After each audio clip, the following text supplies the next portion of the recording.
Welcome to the Ride and Thrive podcast with me, your host, Dave Shields. Okay, so yes, this week in the world of cycling, we've got a few stories for you. Leading with that one about Mathieu van der Poel.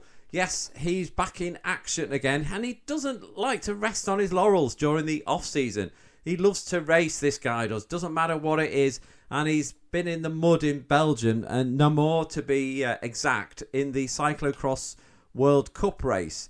And he got straight to winning ways, racing through the bunch from the start. He even had a bit of a crash, got back on, and he won. So setting that up nicely, and we can't wait to see him and Van Aert getting together and racing against each other in cyclocross. Quite an exciting sport that is to watch in Belgium, and it's massive as well over there. It's a really big sport, so much so bigger than over here. Sorry, by meaning the UK. Right, next up then, we've got some transfer rumours from Oscar Onley first. Now, he is with Picnic Post, and he has got 1 year left on his contract, and he had a really good year last year, this year in the Tour de France, he got in the top 10, and a few podium finishes as well in the stages. So he is absolutely hot property as the Brit rider. Now, Picnic Post have only got a contract with the highest, the World Tour teams, and to this end, they've only been allowed to stay in for 1 more year, because they can't guarantee the finances to pass that to actually be able to stay up there in the top tier. So this has put sort of Oscar Onley, who's at hot property, at much speculation that he might be going on to move to another team. And it is INEOS, I think, who are coming out as favourites to actually sign him. And it might be that Picnic Post actually need the money for him. So we could very well see that. Now, as this speculation has come from a few sources, and most notably that he wasn't at the Picnic Post training camp this winter. They always have a training camp every year, and he wasn't there. So we might watch this space, but when these rumours start going and gathering a bit of momentum, it normally means there is a move on the horizon. So let's keep an eye out to see if Onley goes to INEOS, which would be quite exciting. Now, his team have said they've been approached by about 15 other teams. So that just goes to show how much of a hot property he is. He is a young lad as well. So, we'll see where he ends up. But I particularly would like to see him go to INEOS. I think that would be quite good for the British team. Potentially as a team leader as well. That would be great. Okay, so next on then, we've got Decathlon. Now, they have got the new sponsors for this year, and it is a global shipping company, CMA CGM. What a lovely name that is. So they are called Decathlon CMA CGM, and they've pumped in a lot of money to Decathlon, and they basically revealed that they want to be one of the top teams, so that their aim is to be top 5. So that's that'll be exciting for them to see how they go about doing that, and they particularly want to bring in their youngsters. They've got a youth development program there, and I know Luke Rowe has moved to there from an INEOS, the old INEOS rider. He was there last year, so I will be looking out for them as well to see how they get on. They are mostly a French-based team with French riders, so it would be good to see them do well. So see if an injection of cash can see them doing well next season. Okay, so on to Derek G then. What's Derek G up to? Well, if you remember, he was with Israel Premier Tech, and he decided to leave because of all the shenanigans that went on at Israel Premier Tech.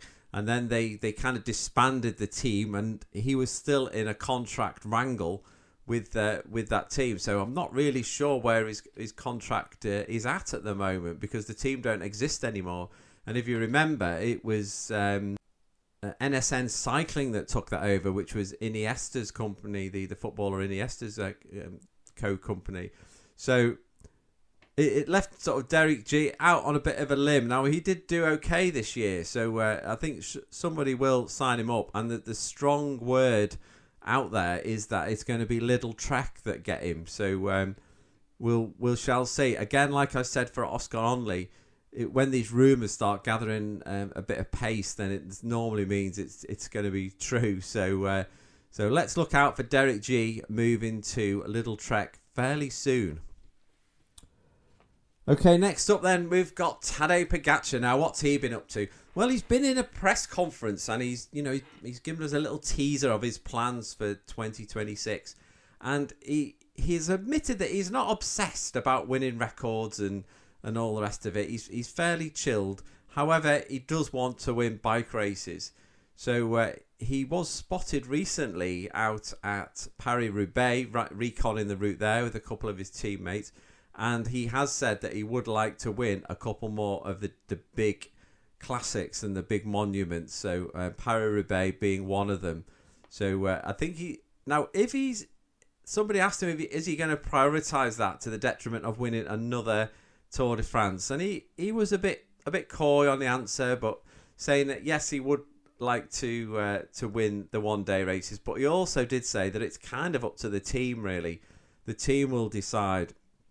He couldn't risk him kind of going all out and winning the one-day races and then getting injured so that he can't ride the Tour.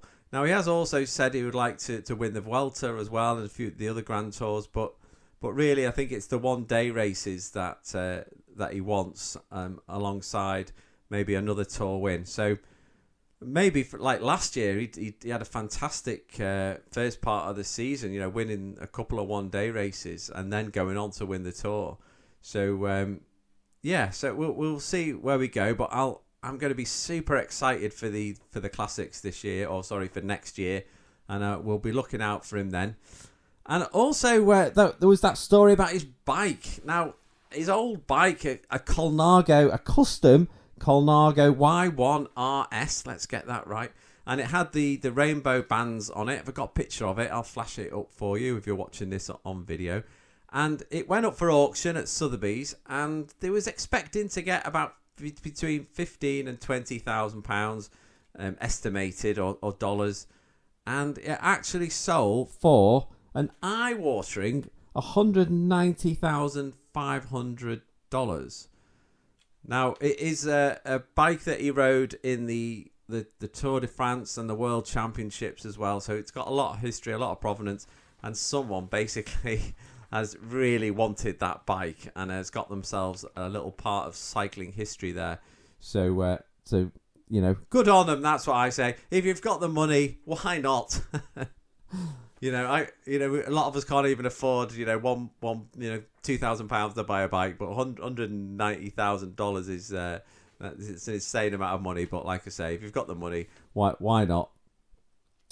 Okay, folks, that about wraps it up for this week. I'm gonna do one more next week, and I'm gonna do a roundup of the year, of all the major stories and of the year, and I'm going to be putting that out just before Christmas, and then there probably won't be any more up until the new year when we start afresh with all the news stories. And watch out for also some other cycling content. If you've not seen my last video, which was around how to survive winter, and it was 6 tips taken straight from the Pros playbook, then have a look at that. There's lots of good info there on how to get through your winter training and really hit the ground running in 2026. So have a look at that if you haven't seen that already. Otherwise, folks, that's me clipping out. I shall see you next time. Bye for now.